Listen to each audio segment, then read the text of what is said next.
ಏನು ಮಂಗಳೂರು ವಿಶ್ವವಿದ್ಯಾನಿಲಯದಲ್ಲಿ ಕನ್ನಡ MA ಓದುವವರಿಗೆ ತುಳು ಒಂದು ಚಾಪ್ಟರ್ ಇತ್ತು ಕಲೀಲಿಕ್ಕೆ. ಅದು ಪೂರ್ವಕಾಲದಲ್ಲಿ ತುಳುವಿದ್ದು ತುಂಬ ವಿಸ್ತಾರವಾದ ಪ್ರದೇಶ ಇತ್ತು ಅಂತ ಚಾರಿತ್ರಿಕ ಉಲ್ಲೇಖಗಳು ಸಿಗ್ತದೆ. ಅದು ಇವತ್ತಿನ ಉತ್ತರ ಕನ್ನಡದಿಂದ ಆರಂಭಿಸಿ ಉಡುಪಿ, ದಕ್ಷಿಣ ಕನ್ನಡ, ಕಾಸರಗೋಡಿನಿಂದ ಆಚೆ ಕೂಡ ದಕ್ಷಿಣದ ಭಾಗಕ್ಕೆ ತನಕ ಅದು ಹೋಗ್ತದೆ. ವಿದ್ಯಾರ್ಥಿಗಳು ಕ್ಯಾಂಪಸ್ನ ಒಳಗಡೆ ಅಥವಾ ತರಗತಿಯ ಒಳಗಡೆ ತುಳು ಮಾತಾಡಿದರೆ ಶಿಕ್ಷಕರು ಏನು ಬೆತ್ತ ತೋರಿಸ್ತಾ ಇದ್ರು. ಅವತ್ತೆಲ್ಲ ಬೆತ್ತ ಬಳಕೆ ಮಾಡ್ತಾರೆ. ಅಶೋಕನ ಶಾಸನಗಳಲ್ಲಿ ತುಳುವಿನ ಉಲ್ಲೇಖಗಳು ಕಾಣ್ತವೆ. ಅಶೋಕನ ಅವನು ಸತಿಯ ಪುತ್ರ ಅಂತ ಹೇಳ್ತಾರೆ ತುಳುನಾಡನ್ನು.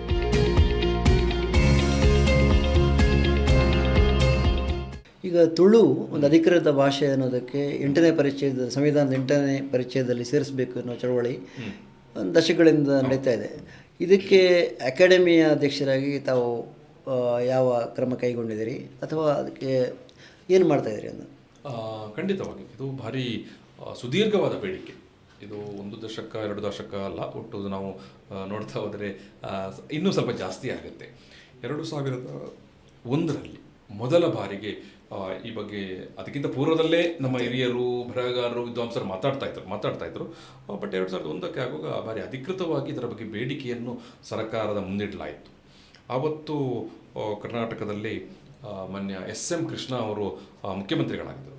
ಅವರ ಬಳಿಗೆ ಮಾಜಿ ಮುಖ್ಯಮಂತ್ರಿಗಳಾದ ವೀರಪ್ಪ ಮೊಯ್ಲಿ ಅವರ ನೇತೃತ್ವದಲ್ಲಿ ಆವತ್ತಿನ ತುಳು ಅಕಾಡೆಮಿ ಅಧ್ಯಕ್ಷರಾಗಿದ್ದಂಥ ಬಾಲಕೃಷ್ಣ ಶೆಟ್ಟಿ ಪೊಳಲಿ ಅವರ ನೇತೃತ್ವದಲ್ಲಿ ಎಲ್ಲ ಬೆಂಗಳೂರಿನ ತುಳು ಕೂಟದವರು, ಮಂಗಳೂರಿನ ತುಳು ಸಂಘಟನೆಯವರು, ಅಖಿಲ ಭಾರತ ತುಳು ಒಕ್ಕೂಟದವರೆಲ್ಲ ಹೋಗಿ ಮನವಿ ಮಾಡ್ತಾರೆ. ತುಳು ಭಾಷೆಯನ್ನು ಸಂವಿಧಾನದ 8ನೇ ಪರಿಚಯದಕ್ಕೆ ಸೇರಿಸುವ ನಿಟ್ಟಿನಲ್ಲಿ ಸರ್ಕಾರ ಒಂದು ಆಗ್ರಹವನ್ನು ಕೇಂದ್ರ ಸರ್ಕಾರಕ್ಕೆ ಇಡಬೇಕಂತ. ಅವತ್ತು ಅದಕ್ಕೆ SM ಕೃಷ್ಣ ಅವರು ಭಾರಿ ಮುಕ್ತವಾಗಿ ಅದನ್ನು ಒಪ್ಪಿಕೊಳ್ತಾರೆ. ಮತ್ತು ಅವರು ಆ ಸಂದರ್ಭದಲ್ಲಿ ಏನಾಗುತ್ತೆ ಅಂತ ಹೇಳಿದ್ರೆ 2002ಕ್ಕೆ ಆಗುವಾಗ ಮೂಡಬಿದಿರೆಯಲ್ಲಿ ಅಖಿಲ ಭಾರತ ಕನ್ನಡ ಸಾಹಿತ್ಯ ಸಮ್ಮೇಳನ ನಡೀತದೆ, ಅಲ್ಲಿ ಸ್ವರಾಜ್ ಮೈದಾನದಲ್ಲಿ. ಆ ಸಂದರ್ಭಕ್ಕೆ ಭೇಟಿಗೆ, ಆ ಸಮ್ಮೇಳನದ ಉದ್ಘಾಟನಾ ಕಾರ್ಯಕ್ರಮಕ್ಕೆ ಬಂದವರು ಅಲ್ಲಿ ಬಹಿರಂಗವಾಗಿ ಹೇಳ್ತಾರೆ, ತುಳುವನ್ನು ಈ ದೇಶದ ಸಂವಿಧಾನದ 8ನೇ ಪರಿಚಯದಲ್ಲಿ ಸೇರಿಸುವ ನಿಟ್ಟಿನಲ್ಲಿ ನಮ್ಮ ಸರ್ಕಾರ ಎಲ್ಲ ರೀತಿಯ ಒತ್ತಾಯ ಆಗ್ರಹವನ್ನು ಕೇಂದ್ರ ಸರ್ಕಾರದ ಮುಂದೆ ಇಡಲಿಕ್ಕೆ ಇದೆ, ತುಳುವರ ಪರವಾಗಿ ನಮ್ಮ ಸರ್ಕಾರ ಇರುತ್ತೆ ಅಂತ. ಆ ರೀತಿಯಾಗಿ ಅವ್ರು ನಡ್ಕೊಂಡ್ರು ಕೂಡ. ಆನಂತರ ಏನು ಕ್ಯಾಬಿನೆಟ್ನಲ್ಲಿ ಅದಕ್ಕೆ ಅನುಮೋದನೆ ಮಾಡಿ ಅದನ್ನು ಕೇಂದ್ರ ಸರ್ಕಾರಕ್ಕೆ ಕಳುಹಿಸಿಕೊಡ್ತಾರೆ. ಮತ್ತು ಅದರ ಪೂರಕವಾಗಿ ಅವತ್ತು ಮತ್ತೆ ವೀರಪ್ಪ ಮೊಯ್ಲಿ ಅವರ ನೇತೃತ್ವದಲ್ಲಿ ಮತ್ತು ಇದೇ ತುಳು ಅಕಾಡೆಮಿಯ ನೇತೃತ್ವದಲ್ಲಿ, ಅವತ್ತು ನಾನು ಹೇಳಿದೆ ಬಾಲಕೃಷ್ಣ ಶೆಟ್ಟಿ ಪೊಳಲಿ ಅವರು ಅವರ ನೇತೃತ್ವದಲ್ಲಿ, ಮತ್ತು ದಿಲ್ಲಿಯಲ್ಲಿ ಒಂದು ತುಳು ಸಿರಿ ಅಂತ ಕೂಟ ಇರುತ್ತೆ, ತುಳು ಡೆವಲಪ್ಮೆಂಟ್ ಬೋರ್ಡ್ ಅಂತ ಒಂದು ಸಂಘಟನೆ ಇರ್ತದೆ. ಅವರೆಲ್ಲ ನೇತೃತ್ವದಲ್ಲಿ ದಿಲ್ಲಿಯಲ್ಲಿ ಒಂದು ರಾಷ್ಟ್ರೀಯ ಸಮಾವೇಶ ಮಾಡ್ತಾರೆ. ಆ ಸಮಾವೇಶಕ್ಕೆ ನಮ್ಮ ತುಳುವಿನ ಮಂಗಳೂರಿನಿಂದ ಕೂಡ ವೀರೇಂದ್ರ ಹೆಗ್ಗಡೆಯವರು ಇರಬಹುದು, ಪ್ರೊಫೆಸರ್ BA ವೇಕರೈ ಅವರು ಇದ್ದರು, ಡಾಕ್ಟರ್ ವಾಮನಾನಂದ ಅವರು, ಮತ್ತು ದಿಲ್ಲಿಯ ಅನೇಕ ನಾಯಕರುಗಳು, ಬೆಂಗಳೂರಿನ DK ಚೌಟ್ರಿ ಇರಬಹುದು ಅಥವಾ ಆನಂದ್ ಶೆಟ್ಟಿ ಅವರು ಇರೋದು, ಇಂಥವರೆಲ್ಲ ಅದರಲ್ಲಿ ಹೋಗಿ ಪಾಲ್ಪಡೀತಾರೆ. ಆ ರಾಷ್ಟ್ರೀಯ ಸಮಾವೇಶವನ್ನು ಉದ್ಘಾಟನೆ ಮಾಡಿದವರು ಜಾರ್ಜ್ ಫೆರ್ನಾಂಡಿಸ್. ಅವತ್ತು NDA ಸರ್ಕಾರ ಇತ್ತು. NDA ಸರ್ಕಾರದ ಸಂಚಾಲಕರು ಅವರು, ಅತ್ಯಂತ ಪ್ರಭಾವಿ ನಾಯಕರು. ನೋಡಿ, ಅವರ ಮಾತೃಭಾಷೆ ಕೊಂಕಣಿ. ಆದರೆ ತುಳುವ ಮೇಲಿನ ಪ್ರೀತಿಗೆ ಅವರು ದಿಲ್ಲಿಯಲ್ಲಿ ಬಂದು ಇಡೀ ಸಮಾವೇಶದ ವ್ಯವಸ್ಥೆಯನ್ನೆಲ್ಲ ಅವರು ನೋಡಿಕೊಂಡು, ಆ ಸಂದರ್ಭದಲ್ಲಿ ಆಸ್ಕರ್ ಫೆರ್ನಾಂಡಿಸ್ ಅವರು, ಆಮೇಲೆ ಜನಾರ್ದನ ಪೂಜಾರಿ ಅವರು, ಮತ್ತು ಡೆಲ್ಲಿಯಲ್ಲಿ BK ಹರಿಪ್ರಸಾದ್ ಅವರೆಲ್ಲ ಇದ್ದರು, ಅವರು ಮೊಯ್ಲಿ ಅವರೆಲ್ಲ ತುಂಬ ಅದಕ್ಕೆ ಪ್ರಯತ್ನ ಪಟ್ಟಿದ್ದಾರೆ. ಮತ್ತು ಅಲ್ಲಿರುವಂಥ ತುಳು ಸಂಘಟನೆಗಳು ಆವತ್ತು ಸಮ್ಮೇಳನ ಉದ್ಘಾಟನೆಯಾದ ದಿವಸನೇ ಜಾರ್ಜ್ ಫೆರ್ನಾಂಡಿಸ್ ಅವರಿಗೆ ಏನು ಮನವಿ ಕೊಡ್ತಾರೆ, ಇಡೀ ನಮ್ಮ ತುಳುವರು ಸೇರಿ ನೀವು ಇದನ್ನು ಮಾನ್ಯ ಪ್ರಧಾನಿಗಳ ಮುಂದೆ ಇಡಬೇಕಂತ. ಪ್ರಧಾನಿಗಳಿಗೆ ಅದೇ ದಿವಸ ಸಂಜೆ ಹೋಗಿ ಮಾನ್ಯ ಜಾರ್ಜ್ ಫೆರ್ನಾಂಡಿಸ್ ಅವರು ಮನವಿಯನ್ನು ಇಡ್ತಾರೆ, ನನ್ನ ತುಳುವರು ಒಂದು ಮನವಿಯನ್ನು ನಿಮ್ಮ ಮುಂದೆ ಇಡ್ತಾ ಇದ್ದಾರೆ ಅಂತ. ಸೊ ವಾಜಪೇಯಿ ಅವರು ಸರ್ಕಾರದ ಪರವಾಗಿ ಅದನ್ನು ಸ್ವೀಕಾರ ಮಾಡಿ ಒಂದು ಭರವಸೆಯನ್ನು ಕೊಟ್ಟಿರ್ತಾರೆ. ಅವತ್ತು ಗೃಹ ಸಚಿವರಾಗಿ LK ಅಡ್ವಾಣಿ ಅವರು ಇರ್ತಾರೆ, ಅವರು ಕೂಡ ಪೂರಕವಾಗಿ ಸ್ಪಂದಿಸ್ತಾರೆ. ಬಟ್ ಆ ಬಾರಿ ನಮ್ಮ ಮಂಗಳೂರಿನ ಸಂಸದರಾಗಿದ್ದವರು ಧನಂಜಯ ಕುಮಾರ್ ಅವರು, ಮತ್ತು ಅವರು ಕೂಡ ತುಂಬ ಅದಕ್ಕೆ ಪ್ರಯತ್ನ ಮಾಡ್ತಾರೆ.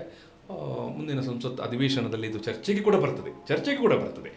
ಮೊದಲ ಬಾರಿಗೆ ಅದು ಅಧಿಕೃತವಾಗಿ ಚರ್ಚೆಗೆ ಬರುವಂಥದ್ದು 2002ರಲ್ಲಿ ಪಾರ್ಲಿಮೆಂಟ್ನಲ್ಲಿ. ಆವಾಗ ಏನಾಯಿತು, ತುಂಬ ನಿರೀಕ್ಷೆ ಇತ್ತು ತುಳುವರಿಗೆ, ಈ ಬಾರಿ ಅದು ಘೋಷಣೆ ಆಗಿಯೇ ಆಗುತ್ತೆ ಅಂತ. ಬಟ್ ಆ ಬಾರಿ ಆಗಲಿಲ್ಲ. ಅವರು ಅದು ಸ್ವಲ್ಪ ನಿರಾಶೆ ಕೂಡ ಆಯಿತು. ಆವತ್ತಿನಿಂದ ಇವತ್ತಿನ ತನಕ ನೋಡಿ 2002, ಇವತ್ತು ನಾವು 2026ರಲ್ಲಿ ಇದ್ದೇವೆ. ಈ ಸುದೀರ್ಘ 25 ವರ್ಷಗಳ ಅವಧಿಯಲ್ಲಿ ಆನಂತರ ನಿರಂತರವಾಗಿ ಬೇಡಿಕೆಯನ್ನು ಮಂಡಿಸ್ತಾ ಬಂದಿದ್ದೇವೆ. ಇವತ್ತಿಗೆ ಕೂಡ ತುಂಬ ಆಶಾಭಾವ ಇದೆ. ಅದರ ನಡುವೆ ನಮ್ಮ ಬೇಡಿಕೆ ಏನು, ರಾಜ್ಯ ಸರ್ಕಾರ ತುಳುವನ್ನು ಒಂದು 2ನೇ ಹೆಚ್ಚುವರಿ ಅಧಿಕೃತ ಭಾಷೆಯಾಗಿ ಘೋಷಣೆ ಮಾಡಲಿ ಅನ್ನುವಂಥ ಅದು ಇದರ ಬಗ್ಗೆ ಹೇಳೋದಿದ್ರೆ, ಈಗ ಮೊದಲ ಬಾರಿಗೆ ನಾನು ಗಮನಿಸಿದ್ದು ವಿಧಾನಸಭೆಯ ಚರ್ಚೆಯ ವೇಳೆ ನಮ್ಮ ತುಳುವಿಗೆ 2ನೇ ಅಧಿಕೃತ ಭಾಷೆ ಮನ್ನಣೆ ಸಿಗಬೇಕು ಅನ್ನೋ ಬಗ್ಗೆ ಚರ್ಚೆ. ಅದು ತುಳುವಲ್ಲೇ ಆಗುತ್ತೆ. ಅಲ್ಲಿ ಸ್ಪೀಕರ್ ಪೀಠದಿಂದ ಯು ಟಿ ಖಾದರ್ ಅವರೇ ಅದರ ಬಗ್ಗೆ ತುಳುವಲ್ಲೇ ಮಾತಾಡ್ತಾರೆ. ಮಂಗಳೂರು ಆ ಕರಾವಳಿ ಭಾಗದ ಶಾಸಕರು ಅಶೋಕ್ ರೈ ಇರ್ಬೋದು, ವೇದವ್ಯಾಸ್ ಕಾಮತ್ ಆಗಿರ್ಬೋದು, ಈ ಥರ ಅಲ್ಲಿಯ ಶಾಸಕರೇ ತುಳುವಿನಲ್ಲೇ ಒತ್ತಾಯ ಮಾಡ್ತಾರೆ. ಅಂದರೆ ಮೊದಲ ಬಾರಿಗೆ ಅಸೆಂಬ್ಲಿಯಲ್ಲಿ ತುಳುವಲ್ಲೊಂದು ಚರ್ಚೆ ಆಗುತ್ತೆ. ಅದು ಆಗಾಗ ರಿಪೀಟ್ ಆಗ್ತದೆ ಇತ್ತೀಚೆಗೆ. ಒಟ್ಟಾರೆಯಾಗಿ ಅಧಿಕೃತ ಭಾಷೆಯ ಒಂದು ಮೂಮೆಂಟ್ ಯಾವ ಸ್ಟೇಜಲ್ಲಿದೆ ಈಗ, ಅಥವಾ ಯಾವ ಹಂತದಲ್ಲಿದೆ? ಈ ನವೀನ್ ಅವರೇ, ನಾನು 8ನೇ ಪರಿಚಯದಕ್ಕೆ ತುಳುವನ್ನು ಸೇರಿಸಬೇಕೆನ್ನುವಂಥ ವಿಚಾರ ಆಯಿತು. 2002ರಲ್ಲಿ ಬರುವಾಗ ಅಲ್ಲಿ ತುಳುವನ್ನು ಸೇರಿಸಲಿಲ್ಲ. ಅಲ್ಲಿ ಕೊಂಕಣಿ, ಮಣಿಪುರಿ, ನೇಪಾಳಿ ಈ 3 ಭಾಷೆಗಳನ್ನು ಸೇರಿಸಿದರು. ಆ ಸಂದರ್ಭದಲ್ಲಿ ಬಹುಶಃ ಮುಂದಿನ ಅವಧಿಯಲ್ಲಿ ಸೇರಿಸಬಹುದು ಅಂತ ನಮ್ಮ ನಿರೀಕ್ಷೆ ಇತ್ತು. ಬೇಡಿಕೆ ಯಥಾ ಪ್ರಕಾರ ಮುಂದುವರೆದಿತ್ತು. ಆನಂತರದ ಅವಧಿಯಲ್ಲಿ ಕೂಡ ಅದು ಸೇರಲಿಲ್ಲ. ಆನಂತರದ ಅವಧಿಯಲ್ಲಿ ಕೂಡ ಏನು ಅಲ್ಲಿ ಬೇರೆ 3 ಭಾಷೆಗಳು, ಅದು ಮೈಥಿಲಿ ಇರ್ಬೋದು, ಸಂತಾಲಿ ಇರ್ಬೋದು, ಡೋಗ್ರಿ ಇರ್ಬೋದು, ಈ ಭಾಷೆಗಳು ಸೇರಿಸಲ್ಪಟ್ಟಿತ್ತು. ಅವತ್ತು ಕೂಡ ತುಳು ಸೇರ್ಪಡೆ ಆಗಲಿಲ್ಲ. ಅನಂತರದ ಅವಧಿಯಲ್ಲಿ UPA ಸರ್ಕಾರ ಬರುವ ಕೂಡ ಅವತ್ತು ಮಾನ್ಯ ವೀರಪ್ಪ ಮೊಯ್ಲಿಯವರು ಪೆಟ್ರೋಲಿಯಂ ಖಾತೆ ಸಚಿವರಾಗಿದ್ದರು. ಅವರು ಕೂಡ ತುಂಬ ಪ್ರಯತ್ನ ಪಟ್ಟರು. ಕೊನೆಗೆ ಅದು ಸಬ್ ಕಮಿಟಿ ಇದಕ್ಕೆ ಹೋಯಿತು. ಸೀತಾಕಾಂತ ಮಹಾಪಾತ್ರ ಅನ್ನೋಂಥ ಒಂದು ಸಮಿತಿಯಲ್ಲಿ ಅದಾಯಿತು. ಸಮಿತಿಯಲ್ಲಿ ತೀರ್ಮಾನ ಆಗಿ ಬರಲಿ ಅಂತ. ನಂತರದ ಅವಧಿಯಲ್ಲಿ ಅದು ಕೂಡ ಅಲ್ಲಿ ಹಾಗೆ ಸ್ವಲ್ಪ ಉಳಿದು ಹೋಯಿತು.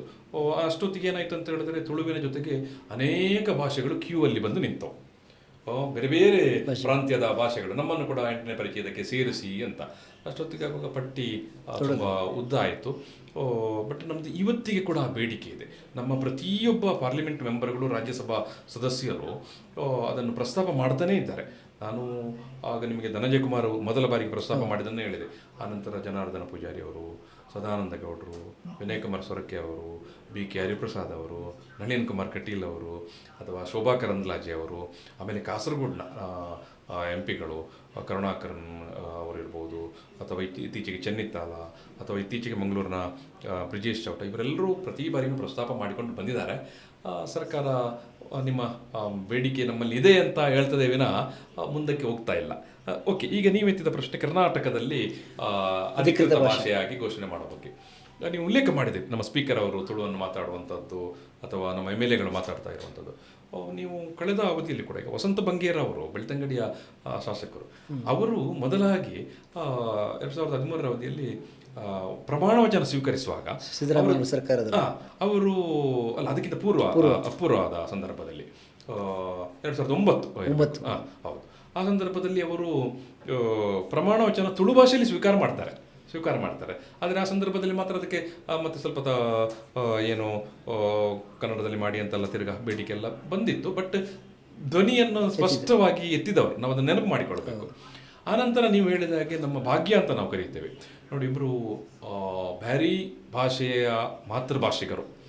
ನಮ್ಮ ತುಳುನಾಡಿಲ್ಲಿ ಹೇಗೆ ಅಂತ ಹೇಳಿದ್ರೆ, ತುಳುವಿನ ಜೊತೆಗೆ ಇನ್ನೂ ಅನೇಕ ಭಾಷೆಗಳಿದ್ದಾವೆ. ಕೊಂಕಣಿ, ಬ್ಯಾರಿ, ಕುಂದಾಪುರ ಕನ್ನಡ, ಅರೆ ಭಾಷೆ, ಕೊರಗ ಭಾಷೆ, ಅವ್ಯಕ ಕನ್ನಡ, ಶಿವಳ್ಳಿ, ಮರಾಠಿ, ಚಿತ್ಪಾವನಿ ಇತ್ಯಾದಿ ಅನೇಕ ಭಾಷೆಗಳ ಬಹುಭಾಷೆಯ ಒಂದು ಸಂಗಮ. ಯಾವುದು ನಾವು ಇವತ್ತು ಹೇಳುವಂಥ ತುಳುನಾಡು ಅಥವಾ ದಕ್ಷಿಣ ಕನ್ನಡ, ಉಡುಪಿ, ಮಿನಿ ಭಾರತ.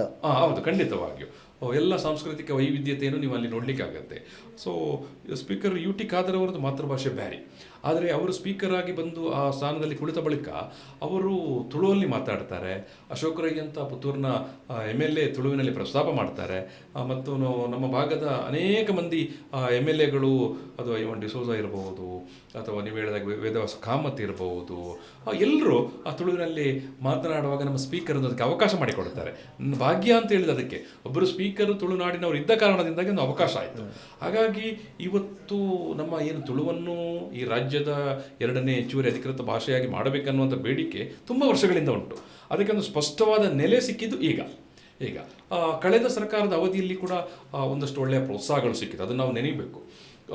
ಯಡಿಯೂರಪ್ಪ ಅವರ ಸರ್ಕಾರದಲ್ಲಿದ್ದ ಸಂದರ್ಭದಲ್ಲಿ ಕೂಡ ಅವತ್ತು ಸುನೀಲ್ ಕುಮಾರ್ ಅವರು ಕನ್ನಡ ಮತ್ತು ಸಂಸ್ಕೃತಿಯಲ್ಲಿ ಸಚಿವರಾಗಿದ್ದರು. ಅವತ್ತು ಅವರೊಂದು ಸಮಿತಿ ಮಾಡ್ತಾರೆ ಡಾಕ್ಟರ್ ಮೋಹನ್ ಆಳ್ ಅವರ ನೇತೃತ್ವದಲ್ಲಿ, ತುಳುವಿಗೆ ಒಂದು ಅಧಿಕೃತ ಭಾಷೆ ಮಾನ್ಯತೆ ಸಿಗುವ ನಿಟ್ಟಿನಲ್ಲಿ ತುಳುವಿನ ಬಗ್ಗೆ ಒಂದು ಅಧ್ಯಯನ ಮಾಡಿ ವರದಿ ಕೊಡಿ ಅಂತ ಆ ವರದಿ ಅವತ್ತು ಸಂದರ್ಭದಲ್ಲಿ ಸಲ್ಲಿಕೆ ಆಗಿತ್ತು. ನಂತರ ಸರ್ಕಾರ ಯಾಕೋ ಅದನ್ನು ತುಂಬ ಮುಂದಕ್ಕೆ ಕೊಂಡೋಗಲಿಲ್ಲ. ಆನಂತರ ಈ ಸರ್ಕಾರ ಬಂದಂಥ ಸಂದರ್ಭದಲ್ಲಿ ಇದೀಗ ಸಿದ್ದರಾಮಯ್ಯ ಅವರ ಸರ್ಕಾರ ಬಂದಾಗ ಆರಂಭದಲ್ಲೇ ಮುಖ್ಯಮಂತ್ರಿಗಳು ಉಪಮುಖ್ಯಮಂತ್ರಿಗಳು ಹೇಳಿದರು, ನಾವು ತುಳುವನ್ನು 2ನೇ ಅಧಿಕೃತ ಭಾಷೆಯಾಗಿ ಜಾರಿಗೊಳಿಸಲಿಕ್ಕೆ ಸಿದ್ಧರಿದ್ದೇವೆ ಅಥವಾ ಮಾಡ್ತೇವೆ ಅಂತ ಭರವಸೆಯನ್ನು ಕೊಟ್ಟರು. ಮತ್ತು ಸ್ಪೀಕರ್ ಅವರು ಎಲ್ಲ ಅಧಿವೇಶನಗಳಲ್ಲಿ ಅದನ್ನು ಮಾತಾಡಲಿಕ್ಕೆ ಅವಕಾಶ ಕೊಟ್ಟ ಕಾರಣದಿಂದಾಗಿ ನಮ್ಮ ಕನ್ನಡ ಮತ್ತು ಸಂಸ್ಕೃತಿ ಇಲಾಖೆ ಸಚಿವರಾದ ಶಿವರಾಜ್ ತಂಗಡಗಿ ಅವರು ಕೂಡ ತುಂಬ ಪೂರಕವಾಗಿ ಸ್ಪಂದಿಸಿದರು. ಓಕೆ, ಅದಕ್ಕೆ ಏನೆಲ್ಲ ಆಗಬೇಕು ಪೂರಕವಾಗಿ ಕ್ರಮಗಳು, ಹಾಗಂದರೆ ಈ ತನಕ ನಮ್ಮ ಹತ್ರ 2ನೇ ಹೆಚ್ಚುವರಿ ಭಾಷೆ ಅಂತ ಇರಲಿಲ್ಲ.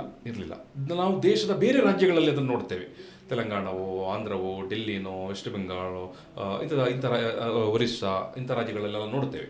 ಹಾಗಾಗಿ ನಮ್ಮಲ್ಲಿ ಇಲ್ಲದೇ ಇರುವುದರಿಂದ ನಮಗೆ ಅದರಲ್ಲಿ ಒಂದು ಪಾಲಿಸಿ ಅಂತ ಇಲ್ಲ ನಮ್ಮ ಹತ್ರ ಇದುವರೆಗೆ.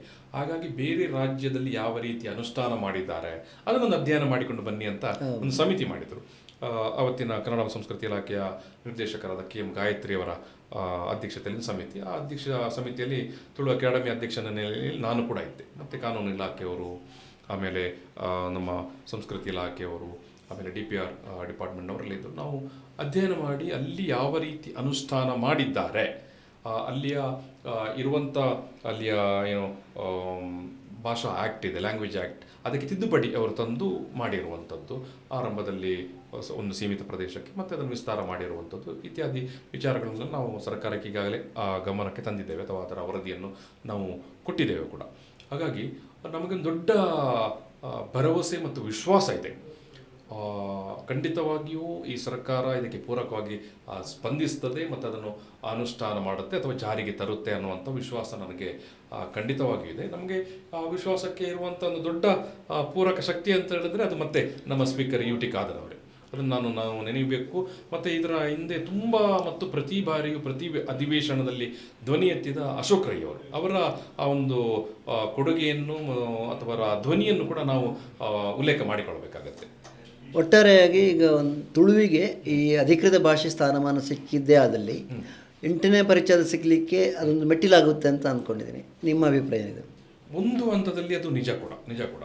ಈಗ ಎಷ್ಟೋ ಸಂದರ್ಭದಲ್ಲಿ ಅಂಥ ಒಂದು ಲೇಖಗಳು, ಪ್ರಶ್ನೆಗಳು, ಪ್ರಸ್ತಾಪಗಳು ಬರ್ತದೆ.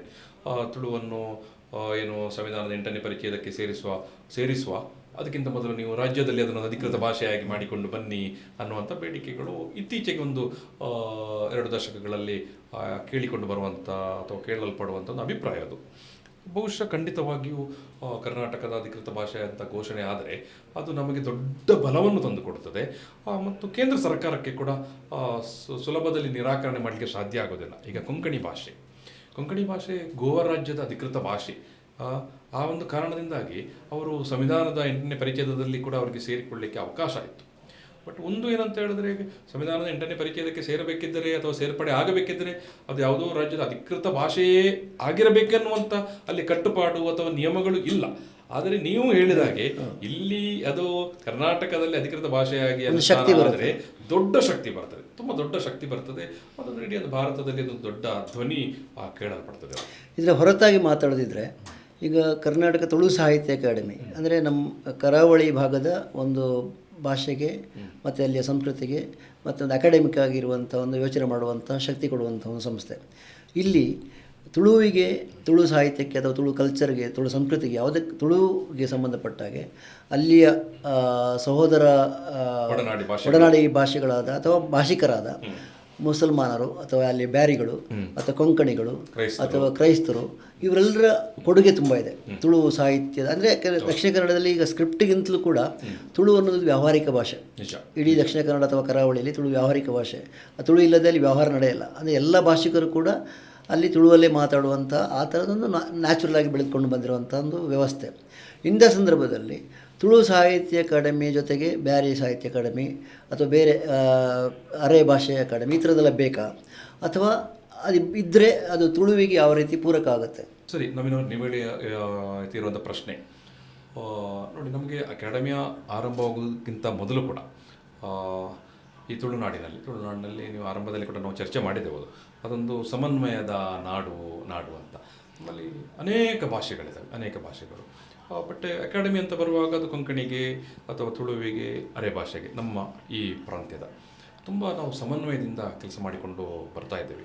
ಈಗ ಜೊತೆಯಾಗಿ ಕಾರ್ಯಕ್ರಮಗಳನ್ನು ಮಾಡುವಂಥದ್ದು, ಅಥವಾ ಜೊತೆಯಾಗಿ ಈ 3 ಭಾಷೆ ಅಥವಾ ಕೆಲವೊಮ್ಮೆ ಅಕಾಡೆಮಿ ಇಲ್ಲದೇ ಇರುವಂಥ ಇತರ ಭಾಷೆಗಳನ್ನು ಕೂಡ ಸೇರಿಸಿಕೊಂಡು ಅಲ್ಲಿ ನಾವು ಕವಿಗೋಷ್ಠಿಯ, ಕಾವ್ಯಗೋಷ್ಠಿಯ, ವಿಚಾರಗೋಷ್ಠಿಯ ಮಾಡುವಂಥದ್ದು. ಅಂದರೆ ಇಲ್ಲಿ ತುಳುನಾಡಿದೊಂದು ಪರಂಪರೆ ಇದೆ, ಏನು ಸೌಹಾರ್ದ ಪರಂಪರೆ, ಅದು ನಮ್ಮ ಪರಂಪರೆ, ಅದು ತುಳುನಾಡಿನ ಮಣ್ಣಿನಲ್ಲಿ ಬಂದಿರುವಂಥ ಪರಂಪರೆ. ಅದು ನಮ್ಮ ದೈವಗಳ ನುಡಿಯಲ್ಲಿ ಕೂಡ, ಅದು ನಮ್ಮ ದೈವಗಳ ಅಭಯದ ನುಡಿ ಇದೆ. ಪತ್ತಪ್ಪೆ ಜೋಕ್ಲೆ ನೊಂಜಪ್ಪೆ ಜೋಕ್ಲೆ ಕನ್ನಡ ಪಾತಕೊರಪೆ ಸೂರ್ಯಚಂದ್ರ ರೀತಿ ಕಾಲಮುಟ್ಟ ಅಂತ.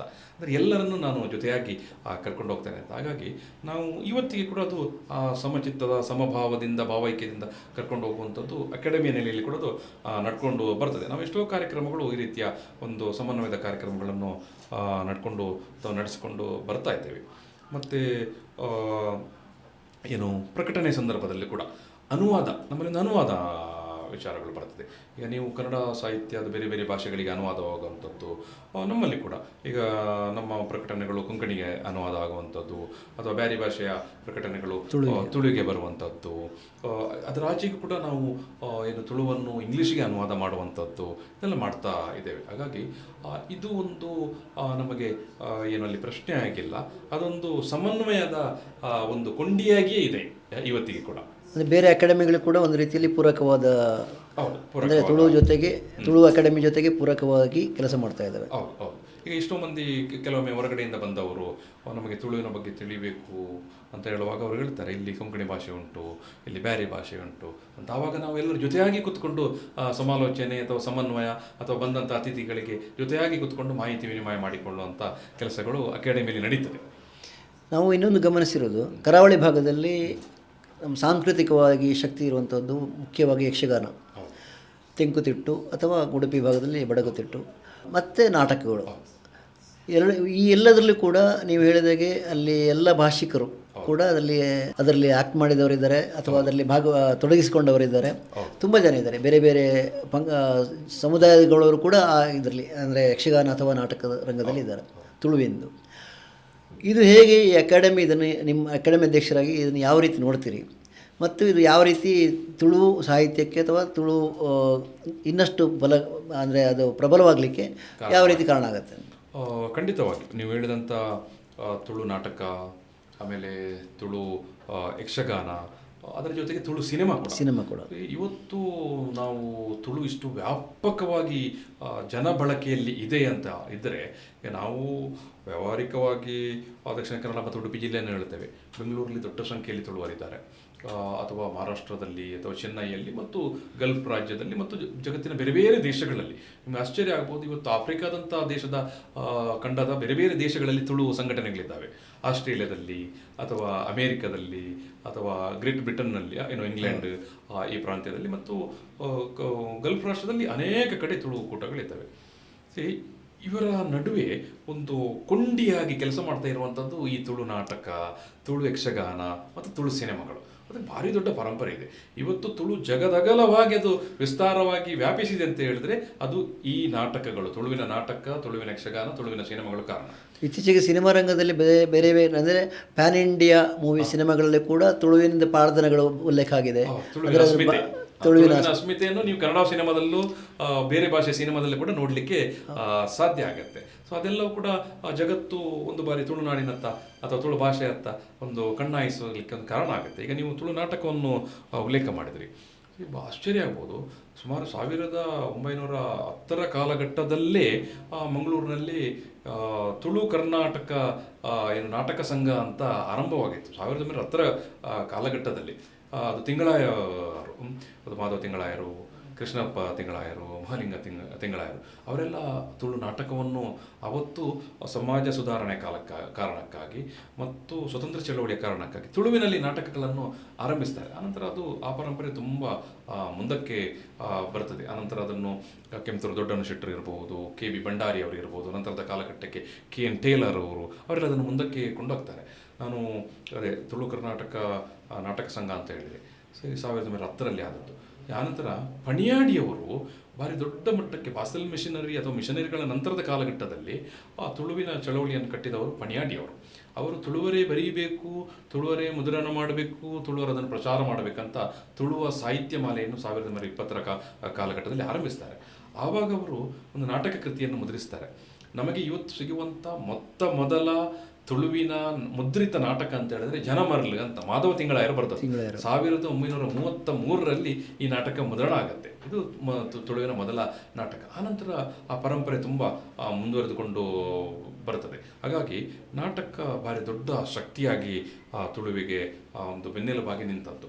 ಆಮೇಲೆ ಯಕ್ಷಗಾನವನ್ನು ಕೂಡ ನೀವು ಉಲ್ಲೇಖ ಮಾಡಿದ್ರಿ.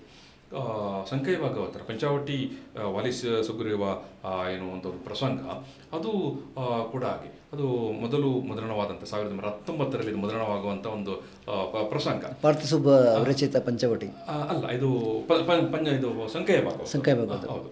ಸೊ ನೀವು ಪಾರ್ಥಿಸುಬ್ಬನ ಕಾಲ ಇರ್ಬೋದು, ಅದರ ಪೂರ್ವಕಾಲದಲ್ಲಿ ಕೂಡ ಇರ್ಬೋದು, ಯಕ್ಷಗಾನ ಒಂದು ವ್ಯಾಪಕವಾಗಿ ಬೆಳೀತಾ ಬಂದಂಥ ಸಂದರ್ಭ. ಮತ್ತು ಯಕ್ಷಗಾನ ಒಂದು ಕಾಲದಲ್ಲಿ ಕನ್ನಡದಲ್ಲಿದ್ದಂಥ ಪ್ರಸಂಗಗಳು ಆನಂತರ ಅದು ವ್ಯಾಪಕವಾಗಿ ತುಳುವಲ್ಲಿ ಅದನ್ನು ಬಳಸಿಕೊಳ್ಳಲಿಕ್ಕೆ ಸಾಧ್ಯ ಆಯಿತು. ನಾವು ಬಂಗಾಡಿಯವರನ್ನು ಈ ಸಂದರ್ಭದಲ್ಲಿ ನೆನಪು ಮಾಡಿಕೊಳ್ತೇವೆ. ತುಳುವಿನ ತುಂಬ ಪ್ರಸಂಗಗಳು, 70 ಪ್ರಸಂಗಗಳನ್ನು ಬರೆದವರು ಅವರು. ಯಕ್ಷಗಾನ ಕನ್ನಡಕ್ಕೆ ಸೀಮಿತ, ಕನ್ನಡ ಭಾಷೆಯಲ್ಲಿ ಸೀಮಿತ ಆಗಿದ್ದ ಸಂದರ್ಭದಲ್ಲಿ ಅದು ತುಳುವಿನಲ್ಲಿ ಕೂಡ ಅದಕ್ಕೆ ದೊಡ್ಡ ವ್ಯಾಪ್ತಿ ಇದೆ ಅನ್ನೋದನ್ನು ತೋರಿಸಿಕೊಟ್ಟವರು ಬಂಗಾಡಿಯವರು. ಅದು ಆನಂತರ ತುಂಬ ಜನಪ್ರಿಯ ಆಯಿತು. ತುಂಬ ಮೇಳಗಳು ತುಳುವಿನ ಪ್ರಸಂಗಗಳನ್ನೇ ಪ್ರದರ್ಶನ ಮಾಡಲಿಕ್ಕೆ ಆರಂಭಿತ್ತು. ಅದು ಇವತ್ತಿಗೆ ಕೂಡ ಮುಂದುವರೆದುಕೊಂಡು ಬಂದಿದೆ. ಹಾಗಾಗಿ ತುಳು ಪ್ರಸಂಗಗಳು ಅಥವಾ ತುಳು ಯಕ್ಷಗಾನ ತುಳು ಭಾಷೆಯ ವ್ಯಾಪ್ತಿ ಅಥವಾ ಅದರ ಪ್ರಸರಣಕ್ಕೆ ಭಾರಿ ದೊಡ್ಡ ಕೊಡುಗೆ ಕೊಟ್ಟದ್ದು. ಸಿನಿಮಾಕ್ಕೆ ಬಂದಾಗ ಕನ್ನಡ ಸಿನಿಮಾವನ್ನಕ್ಕೆ ನಾವು ಇದನ್ನು ತುಳುವನ್ನು ಕಂಪೇರ್ ಮಾಡಲಿಕ್ಕೆ ಆಗೋದಿಲ್ಲ. ಇಲ್ಲಿ 40-50ರ ದಶಕದಲ್ಲಿ ಕನ್ನಡ ಸಿನಿಮಾ ಆರಂಭ ಆಗಿದ್ದರೆ ತುಳುವಿನಲ್ಲಿ 70ರ ದಶಕದಲ್ಲಿ ಮೊದಲ ಸಿನಿಮಾ ಬರುವಂಥದ್ದು. 1970ರಲ್ಲಿ ಎನ್ನ ತಂಗಡಿ ಮೊದಲ ಸಿನಿಮಾ ಬರುತ್ತೆ. ಅದೇ ಕಾಲಘಟ್ಟದಲ್ಲಿ ದಾರ್ಯದ ಸೀರೆ ಅಂತ ಬಹುಶಃ ಟೇಲರ್ ಅವರು ಹೌದು ಕೆ ಎನ್ ಟೇಲರ್ ಅವ್ರದ್ದು. ಆನಂತರ ಯಾಂದ ಸನ್ಯಾಸಿ ಅಪ್ಪೆ, ಈ ರೀತಿಯ ಕೋಟಿ ಚೆನ್ನಯ್ಯ ಇಂಥದ್ದೆಲ್ಲ ಬರ್ತದೆ. ಈ 70ರ ದಶಕದಲ್ಲಿ ಸಿನಿಮಾ ಆರಂಭ ಆಗುತ್ತೆ ಅಲ್ಲ, ಅದು ಇಡೀ ತುಳುನಾಡನ್ನು ಅಥವಾ ತುಳುವರನ್ನು ರೋಮಾಂಚನಗೊಳಿಸುತ್ತದೆ. ತುಳುವಿನಲ್ಲಿ ಕೂಡ ಸಿನಿಮಾ ಮಾಡಲಿಕ್ಕೆ ಆಗುತ್ತೆ ಅಂತ ಹೇಳುವಾಗ ಜನ ಕ್ಯೂ ನಿಂತು ಸಿನಿಮಾ ನೋಡ್ತಾರೆ. ಮೊದಲ ಸಿನಿಮಾ ಮಂಗಳೂರಿನ ಜ್ಯೋತಿ ಸಿನಿಮಾ ಥಿಯೇಟರಲ್ಲಿ ಬಂದಾಗ ಇಡೀ ರಸ್ತೆ ಉದ್ದಕ್ಕೂ ಮೊದಲ ಪ್ರದರ್ಶನದ ಸಂದರ್ಭದಲ್ಲಿ ವಾರಗಟ್ಟಲೆ ಕ್ಯೂ ನಿಲ್ತಾ ಇದ್ದರಂತೆ ಜನ. ಸೊ ಹಾಗಾಗಿ ಆ ನಂತರದ ಅವಧಿಯಲ್ಲಿ ಬೆಳೀತಾ ಬಂತದ್ದು. ಇವತ್ತಿಗೆ ಆಗುವಾಗ ನಾವು ಸುಮಾರು 150ಕ್ಕೂ ಜಾಸ್ತಿ ತುಳು ಸಿನಿಮಾಗಳು ಬಂದಿದೆ. ಅದು ರಾಜ್ಯ ಪ್ರಶಸ್ತಿ, ರಾಷ್ಟ್ರ ಪ್ರಶಸ್ತಿ, ಅಂತಾರಾಷ್ಟ್ರೀಯ ಸಿನಿಮಾ ಫೆಸ್ಟಿವಲ್ಗಳಲ್ಲಿ ತುಳು ಸಿನಿಮಾ ಪ್ರದರ್ಶನ ಆಗುವಂಥ ಭಾಗ್ಯಗಳೆಲ್ಲ ಸಿಕ್ಕಿದೆ. ಹಾಗಾಗಿ ಕಾಂತಾರದಂಥ ಮೂವಿಗಳು ತುಳು ಕಥೆಗಳನ್ನೇ ಆಧರಿಸಿ ತುಳುವಿನ ಅಲ್ಲಿಯ ವಾತಾವರಣ ಆಧರಿಸಿಕೊಂಡು ಸಿನಿಮಾ ಮಾಡೋದು ದೊಡ್ಡ ಖ್ಯಾತಿ ವೇದಿಕೆ ಆ ರೀತಿಯ ಅನೇಕ ಸಿನಿಮಾಗಳು ಕಾಂತಾರದಷ್ಟು ದೊಡ್ಡ ಖ್ಯಾತಿ ಪಡೆದಿದ್ದರು. ಅನೇಕ ಸಿನಿಮಾಗಳು ಸೂಪ್ರಂಸೋ ಇರಬಹುದು ಅಥವಾ ನಾವು ತುಂಬ ಸಿನಿಮಾಗಳನ್ನು ಉಲ್ಲೇಖ ಮಾಡ್ಬೋದು. ಕನ್ನಡದ ಅನೇಕ ಸಿನಿಮಾಗಳು ಕೂಡ ತುಳುವಿನ ಅಸ್ಮಿತೆ, ತುಳುವಿನ ಹಾಡು, ತುಳುನಾಡಿನ ಬದುಕು, ತುಳುನಾಡಿನ ದೈವಾರಾಧನೆ, ತುಳುನಾಡಿನ ಕಂಬಳ ಅಥವಾ ಇಂಥದನ್ನೆಲ್ಲ ಇಟ್ಟುಕೊಂಡು ಸಿನಿಮಾ ಬಂದಂಥದ್ದು ಅಥವಾ ಸ್ವಲ್ಪ ಅದರಲ್ಲಿ ಭಾಗ ಬರುವಂಥದ್ದು, ಅಂದರೆ ತುಳುವಿನ ಅಸ್ಮಿತೆಯನ್ನು ಬಳಸಿಕೊಂಡದ್ದು. ಸೊ ಬಟ್ ತುಳುವಿದ್ದೇ ಸಿನಿಮಾಗಳು ಅದು ಇವತ್ತಿಗೆ ಕೂಡ ನೋಡಿ, ಒಂದು ತುಳು ಸಿನಿಮಾ ವರ್ಷದಲ್ಲಿ ಈಗ ಒಂದು 7-8 ಸಿನಿಮಾ ಆದರೂ ಬಿಡುಗಡೆ ಆಗುತ್ತೆ. ಒಂದು ಸಿನಿಮಾದ ಒಂದು ಟ್ರೇಲರ್ ಇರ್ಬೋದು ಅಥವಾ ಒಂದು ಪೋಸ್ಟರ್ ಇವತ್ತು ಬಿಡುಗಡೆ ಆಗ್ತದೆ ಅಂತ ಹೇಳಿದ್ರೆ ಅದು ಒಂದು ತಾಸಿನ ಒಳಗಡೆ ಜಗದಗಲ ಇಡೀ ಜಗತ್ತಿಗೆ ಗೊತ್ತಾಗುತ್ತೆ ತುಳುವಿದೊಂದು ಸಿನಿಮಾ ಬರ್ತಾ ಉಂಟು ಅಥವಾ ತುಳುವಿದೊಂದು ಹೊಸ ನಾಟಕ ಬರ್ತಾ ಉಂಟು ಅಂತ. ಸೊ ಹಾಗಾಗಿ ಅವರ ಕೊಡುಗೆ ಕೂಡ ಭಾರಿ ದೊಡ್ಡದು, ಭಾರಿ ಮಹತ್ವದ್ದು. ಹಾಗಾಗಿ ಈ ಅದು ದೃಶ್ಯ ಅಥವಾ ಈ ರೀತಿಯ ಮನೋರಂಜನಾ ಮಾಧ್ಯಮಗಳು ತುಳುವನ್ನು ಕಟ್ಟುವಲ್ಲಿ ಮತ್ತು ಬೆಳೆಸುವಲ್ಲಿ ದೊಡ್ಡ ಕೊಡುಗೆಯನ್ನು ಕೊಟ್ಟಿದೆ. ಅನೇಕ ಮಂದಿ ಕಲಾವಿದರು ರೂಪುಗೊಳ್ಳಲಿಕ್ಕೂ, ನಿರ್ದೇಶಕರು ರೂಪುಗೊಳ್ಳಲಿಕ್ಕೂ, ನಿರ್ಮಾಪಕರು ನಿರ್ಮಾಣ ಆಗಲಿಕ್ಕೆ ಕೂಡ ತುಳು ಕಾರಣ ಆಗಿದೆ. ಇದು ಕೊನೆಯ ಪ್ರಶ್ನೆ. ಈ ತುಳುವಿಗೆ ಈಗ ಎಲ್ಲ ಡಿಜಿಟಲೀಕರಣ ಆಗುತ್ತಿರುವ ಸ್ಥಿತಿಯಲ್ಲಿ ತುಳು ಭಾಷೆ ಡಿಜಿಟಲೀಕರಣ ವ್ಯವಸ್ಥೆಯಲ್ಲಿ ಯಾವ ಒಂದು ಹಂತದಲ್ಲಿದೆ ಅಥವಾ ಡಿಜಿಟಲ್ ಮೀಡಿಯಾದಲ್ಲಿ ತುಳು ಯಾವ ಥರ ಬಳಸ್ಕೋತಿದೆ ಅಥವಾ ಅದನ್ನು ಪೂರಕವಾಗಿ ಯಾವ ಥರ ಈಗಿನ ಈ ಪ್ರಶ್ನೆಗೆ ನಾನು ಉತ್ತರ ಕೊಡೋ ಮೊದಲು ಒಂದು ವಿಷಯವನ್ನು ನಿಮ್ಮ ಗಮನಕ್ಕೆ ತರಲಿಕ್ಕೆ ಬಯಸ್ತೇನೆ. ತುಳು ಅಕಾಡೆಮಿ ಏನೆಲ್ಲ ಕೆಲಸ ಮಾಡ್ತೇವೆ ಅಂತ ನೀವು ಅವಾಗ ಕೇಳಿದ್ರಿ ನೋಡಿ. ನಾವು ಇತ್ತೀಚೆಗೆ ಒಂದು ಕಾರ್ಯಾಗಾರ ಮಾಡಿದ್ದೆವು. ಡಿಜಿಟಲ್ ಲೋಕದಲ್ಲಿ ತುಳು ಅಂತ. ಇವತ್ತು ಡಿಜಿಟಲ್ ಲೋಕ ಅಥವಾ ಡಿಜಿಟಲ್ ಪ್ಲಾಟ್ಫಾರ್ಮ್ ಎಲ್ಲ ಸಂದರ್ಭದಲ್ಲೂ, ಎಲ್ಲ ಭಾಷೆಯಲ್ಲೂ, ಎಲ್ಲ ಕಾಲದಲ್ಲೂ ದೊಡ್ಡ ಮಟ್ಟದಲ್ಲಿ ಬಳಕೆ ಆಗುವಂಥದ್ದು. ಆ ಸಂದರ್ಭದಲ್ಲಿ ತುಳುವಿನ ಹೊಸ ತಲೆಮಾರಿನವರು ಡಿಜಿಟಲ್ ಪ್ಲಾಟ್ಫಾರ್ಮನ್ನು ಯಾವ ರೀತಿ ಬಳಕೆ ಮಾಡಬೇಕು, ಏನು ಬರೀಬೇಕು, ಏನು ಕಂಟೆಂಟ್ ಕೊಡಬೇಕು ಅನ್ನೋ ಬಗ್ಗೆ ನಾವೊಂದು ತರಬೇತಿ ಕಾರ್ಯಾಗಾರವನ್ನೇ ಮಾಡಿದ್ದೇವೆ ಮತ್ತು ಮಾಡ್ತಾ ಬರ್ತಾ ಇದ್ದೇವೆ ಇವತ್ತಿನ ವಿದ್ಯಾರ್ಥಿಗಳಿಗೆ ಮತ್ತು ಯುವ ತಲೆಮಾರಿಗಾಗಿ. ಇದು ಅಕಾಡೆಮಿಯಿಂದ ನಾವು ಮಾಡ್ತಾ ಇರುವಂಥ ಕೆಲಸ. ಇದರಾಚೆಗೆ ನೀವು ನೋಡೋದಿದ್ದರೆ ಇವತ್ತು ತುಳುವಿಗೆ ತುಳು ತಿಗಳಾರಿ ಅಂತೇಳಿ ಯುನಿಕೋಡ್ ಮಾನ್ಯತೆ ಸಿಗಿರುವಂಥದ್ದು, ಅಥವಾ ಗೂಗಲ್ ಟ್ರಾನ್ಸ್ಲೇಟರ್ಗೆ ನೀವು ಹೋದರೆ ತುಳು ಅನ್ನೋದು ಟ್ರಾನ್ಸ್ಲೇಟ್ ಮಾಡುವಂಥ ವ್ಯವಸ್ಥೆ ಇರುವಂಥದ್ದು, ಮತ್ತು ತುಳುವಿನ ಕಂಟೆಂಟ್ಗಳು ನಿಮಗೆ ಬೇಕಾದಷ್ಟು ಇವತ್ತು ಡಿಜಿಟಲ್ ಪ್ಲಾಟ್ಫಾರ್ಮಲ್ಲಿ ನೋಡಲಿಕ್ಕೆ ಸಿಗ್ತದೆ, ಯೂಟ್ಯೂಬಲ್ಲಿ ನೋಡಲಿಕ್ಕೆ ಸಿಗ್ತದೆ. ತುಳು ವಿಕಿಪೀಡಿಯಾ ಭಾರಿ ದೊಡ್ಡ ಕೊಡುಗೆ ಅದು. 2016ರಿಂದ ಆರಂಭವಾದಂಥ ತುಳು ವಿಕಿಪೀಡಿಯಾ, ಅದರಲ್ಲಿ ಇವತ್ತು ಬೇಕಾದಷ್ಟು ಕಂಟೆಂಟ್ಗಳು ತುಳುವಿಗೆ ಸಂಬಂಧಪಟ್ಟಂತೆ ಇದೆ, ಅದಕ್ಕೆ ಸೇರ್ಪಡೆ ಆಗ್ತಾ ಇದೆ. ಮತ್ತು ಡಿಜಿಟಲೈಸೇಷನ್ ಆಫ್ ಬುಕ್ಸ್, ಈಗ ಅಕಾಡೆಮಿ ಪಬ್ಲಿಷ್ ಮಾಡಿರುವಂಥ, ನಾನು ಹೇಳಿದೆ ಆರಂಭದಲ್ಲಿ, ಸುಮಾರು 300 ಪುಸ್ತಕಗಳನ್ನು ನಾವು ಪ್ರಕಟಣೆ ಮಾಡಿದ್ದೇವೆ, ತುಂಬ ಒಳ್ಳೊಳ್ಳೆಯ ವಿಚಾರಗಳು ಮತ್ತು ಗ್ರಂಥಗಳು ಮತ್ತು ಎಲ್ಲ ವಿಷಯಕ್ಕೆ ಸಂಬಂಧಪಟ್ಟ ಹಾಗೆ.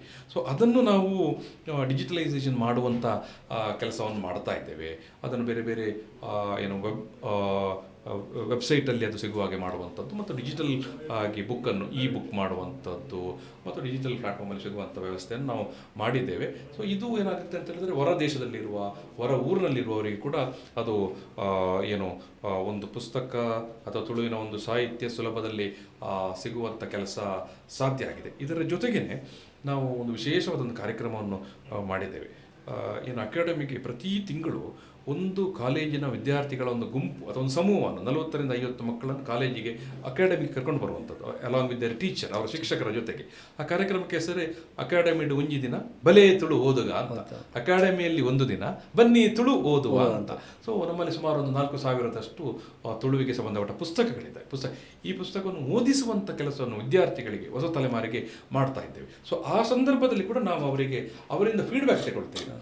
ನೋಡಿ, ಇಷ್ಟೆಲ್ಲ ನೀವು ಸಾಹಿತ್ಯವನ್ನು ಇಲ್ಲಿ ನೋಡ್ತಾ ಇದ್ದೀರಿ, ಓದ್ತಾ ಇದ್ದೀರಿ, ಡಿಜಿಟಲ್ ಪ್ಲಾಟ್ಫಾರ್ಮನ್ನು ಯಾವ ರೀತಿ ಬಳಕೆ ಮಾಡಬೇಕು ಮತ್ತು ನೀವು ಯಾವ ರೀತಿ ಬಳಕೆ ಮಾಡಬೇಕು ಅಂತ. ಯಾಕಂದರೆ ಡಿಜಿಟಲ್ ಪ್ಲಾಟ್ಫಾರ್ಮನ್ನು ಬೇರೆ ಬೇರೆ ರೀತಿಯಲ್ಲಿ ಬಳಕೆ ಮಾಡಲಿಕ್ಕೆ ಆಗುತ್ತೆ. ತುಳು ವಿಚಾರವನ್ನು, ತುಳು ಕಂಟೆಂಟನ್ನು ತುಂಬ ಸದ್ಬಳಕೆ ಮಾಡುವಂಥ ಮತ್ತು ಅದು ರೀಚ್ ಆಗೋ ರೀತಿಯಲ್ಲಿ, ಒಳ್ಳೆಯ ರೀತಿಯಲ್ಲಿ ರೀಚ್ ಆಗೋ ರೀತಿಯಲ್ಲಿ ನೀವು ವಿದ್ಯಾರ್ಥಿಗಳು, ಅಂದರೆ ಹೊಸ ಜನರೇಷನ್ನು ನೀವು ಕೂಡ ಪ್ರಯತ್ನ ಮಾಡಬೇಕಂತ ನಾವು ಅವರಿಗೆ ಮನವರಿಕೆ ಮಾಡ್ತಾ ಇದ್ದೇವೆ. ಸೊ ಹಾಗಾಗಿ ಆ ತುಳು ಅಥವಾ ಡಿಜಿಟಲ್ ಪ್ಲಾಟ್ಫಾರ್ಮನ್ನು ಅಥವಾ ವೇದಿಕೆಯನ್ನು ಕೂಡ ಸಮರ್ಥವಾಗಿ ಬಳಸಿಕೊಳ್ಳುವಂಥ ಒಂದು ಕೆಲಸಗಳು ತುಳು ಅಕಾಡೆಮಿ ಕಡೆಯಿಂದಲೂ, ಮತ್ತು ಬೇರೆ ಬೇರೆ ತುಳು ಬರಹಗಾರರು, ಅಥವಾ ನೀವೀಗ ವಿಕಿಪೀಡಿಯಾ ಅಂತ ಹೇಳಿದ್ರಿ, ಅದೊಂದು ಗ್ರೂಪ್, ಅದು ಅಂಥವರು ಅಥವಾ ಬೇರೆ ಬೇರೆ ವಿದ್ವಾಂಸರ ಕಡೆಯಿಂದ ಕೂಡ ಅದು ನಡೀತಾ ಉಂಟು. ತಾರನಾಥ್ ಕಾಪಿಗಡರೆ ಮಸ್ತ್ ಥ್ಯಾಂಕ್ಸ್. ಇವರು ಇಡೆಮುಟ ಬತ್ತದು ಈತು ಪೊರ್ತು ಎಂಕ್ಲೊಟ್ಟಿಗೆ ಫೆಡರಲ್ ಕರ್ನಾಟಕದ ಒಟ್ಟಿಗೂ ಇತ್ತದು ಮಸ್ತ್ ವಿಷಯನ ಎಂಕ್ಲಿಗೆ ತೆರೆದು ಪಡೆದುಕೊಂಡಿದ್ದಾರೆ. ತಾರನಾಥ್ ಕಾಪಿಕಾಡವರು ನಮ್ಮ ಫೆಡರಲ್ ಕರ್ನಾಟಕ ಕಚೇರಿಗೆ ಬಂದು ಇಷ್ಟು ಹೊತ್ತು ನಮ್ಮ ತುಳು ಸಾಹಿತ್ಯ ಅಕಾಡೆಮಿಯ ಅಧ್ಯಕ್ಷರಾಗಿ ಇಲ್ಲಿ ಬಂದು ತುಳುವಿನ ಇತಿಹಾಸ, ತುಳು ಅಕಾಡೆಮಿ ಮಾಡ್ತಿರುವ ಕಾರ್ಯಗಳು, ಅಥವಾ ತುಳುಗೆ ಕರ್ನಾಟಕದಲ್ಲಿ 2ನೇ ಅಧಿಕೃತ ಭಾಷೆಯಾಗಿ ಮನ್ನಣೆ ಪಡೆಯಲಿಕ್ಕೆ ಆಗುತ್ತಿರುವ ಒಂದು ಅದರ ಸವಾಲುಗಳು ಮತ್ತು ಅದರ ಹೋರಾಟ ಮತ್ತು ಅದರ ಪ್ರಯತ್ನಗಳು, ಅದರ ಬಗ್ಗೆ ಎಲ್ಲವನ್ನು ವಿವರಿಸಿದ್ದೀರಿ. ಧನ್ಯವಾದಗಳು. ನವೀನ್ ಅವರೇ, ಮೊದಲಾಗಿ ನಿಮಗೆ ಧನ್ಯವಾದಗಳು, ಮತ್ತು ನಿಮ್ಮ ಸಂಸ್ಥೆಗೆ, ಫೆಡರಲ್ ಕರ್ನಾಟಕ ಸಂಸ್ಥೆಗೆ ನಾನು ಪ್ರೀತಿಯಿಂದ ನನ್ನ ಧನ್ಯವಾದವನ್ನು. ಸೊಲ್ಮೇಲು ಅಂತ ಹೇಳಿದರೆ ಥ್ಯಾಂಕ್ಸ್ ಅಂತ ತುಳುವಿನಲ್ಲಿ. ಧನ್ಯವಾದಗಳು. ಸೊಲ್ಮೇಲು.